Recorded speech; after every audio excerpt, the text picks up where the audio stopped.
News, views, voices of the global Indian community. India abroad.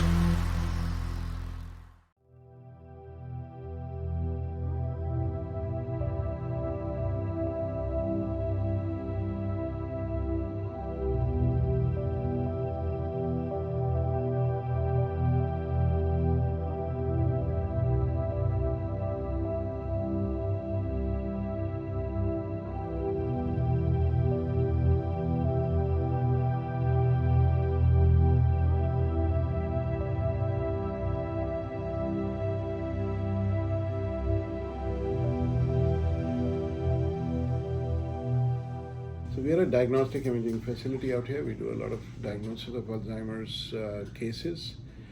The typical modalities available traditionally were MRI, and then functional MRI came. MRI doesn't tell us much about really the functioning of the memory as much as the structure of the brain. The structure can be seen in black and white. It can be seen whether there are abnormalities or not, but it doesn't tell us how wonderfully it is functioning or not. For example, if we have a light bulb, the light bulb can be seen by photographs and X-ray radiographs as the filament is proper, the bulb is intact, there are no cracks and those kind of things about the integrity of the anatomy of the bulb.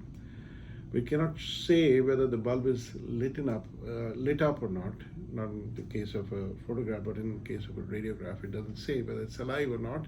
And what is the level of voltage that's going through? Is it functioning properly according to the wattage and the output coming out correctly or not?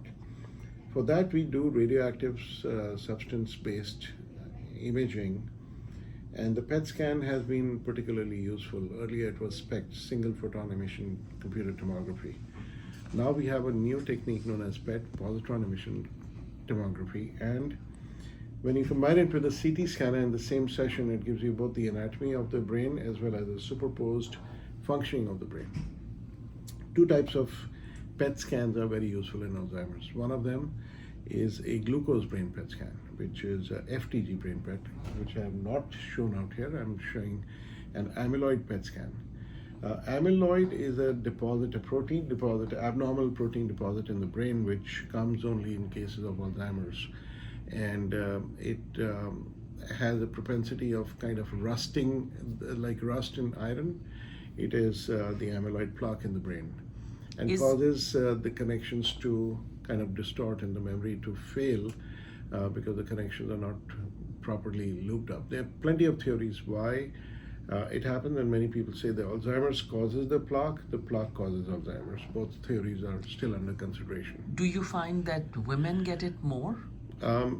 That's not something I am looking into. I'm looking into whether a person that has been clinically suspected of Alzheimer's contains adequate amount of plaque in their brain or not. And now we have a fantastic new technology known as amyloid brain PET scan, which shows the amyloid burden in the brain. And this, for example, would show an immense amount of burden of amyloid. Out here it's showing less, but as the slices from the top of the head down to the chin area, as we start slicing the brain, you can see there's a lot of darkness and accumulation of the amyloid plaque into the cerebral cortex, which is the substance of the brain. When you look again, this is what you would see, and in the interest of patients, this thing, I will just take these things away, but I have permission from this one to be able to show the images.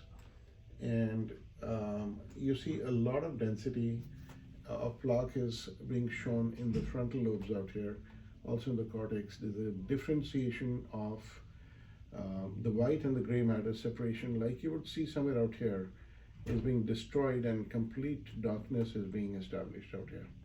So this area is less affected, this area is much more affected, this area is less affected, this area is getting largely affected.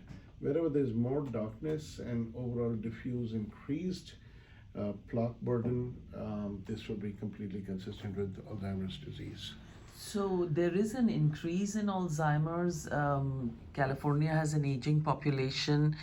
Do you see a lot more cases coming through? I think the cases are getting detected much higher. It's something like, are we getting to know more about the weather, and that's why we are saying weather is changing much more, or the weather is actually changing much more because of our feeling and our perception, but is now being supported by data which we did not have 200 years ago.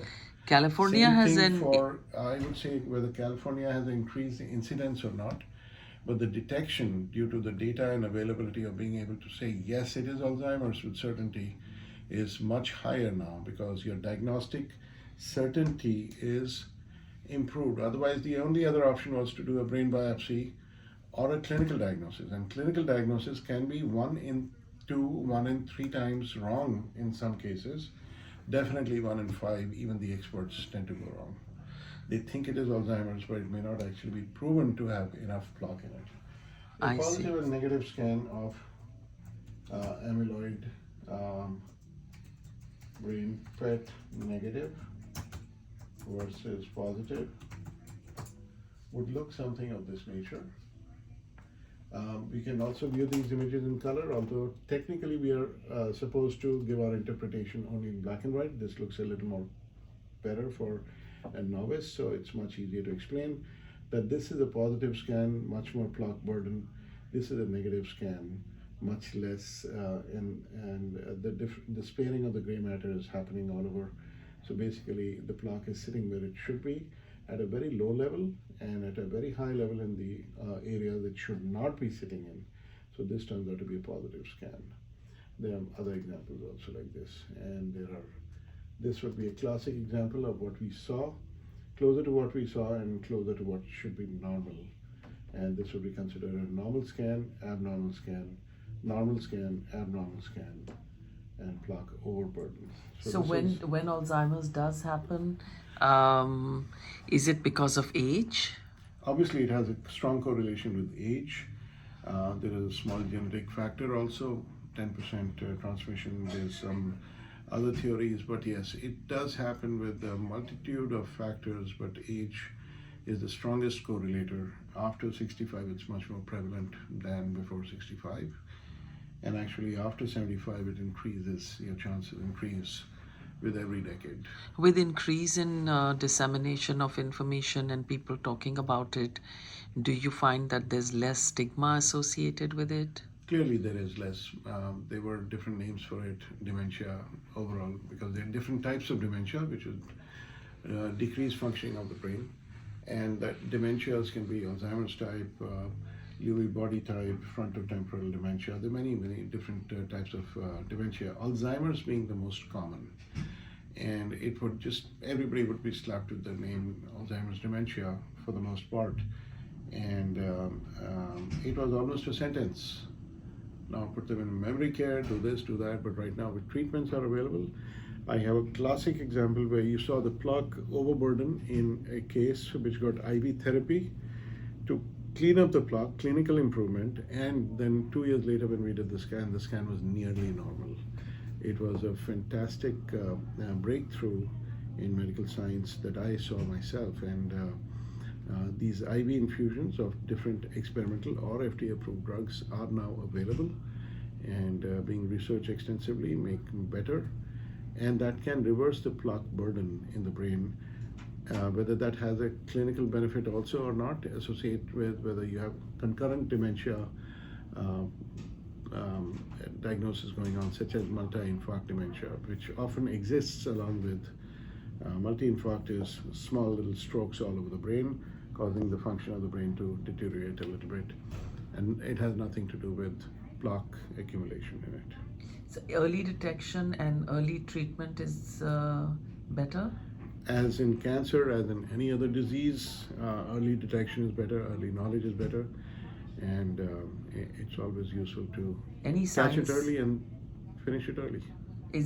What are the signs one should look for? Short-term memory loss. It's not long-term memory loss, not what you did 2 years ago or 10 years ago or 25 years ago, but did you have breakfast? Did you eat your pills? Did you shut the stove?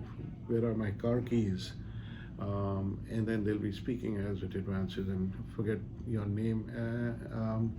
So you are, can you tell me again who you are? And that's kind of what starts happening. Or they'll repeat themselves, and then there are many other symptoms. They can get aggressive, they can get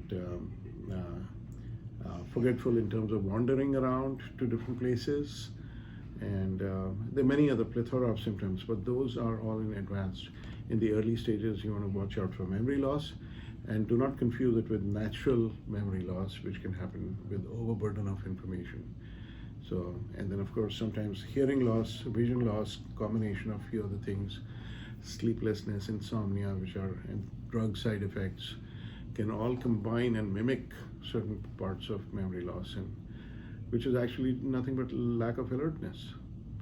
So that's why a definitive diagnostic sequence is very, very important before you put in the label of Alzheimer's or start any expensive and any kind of treatment which also has a lot of side effects.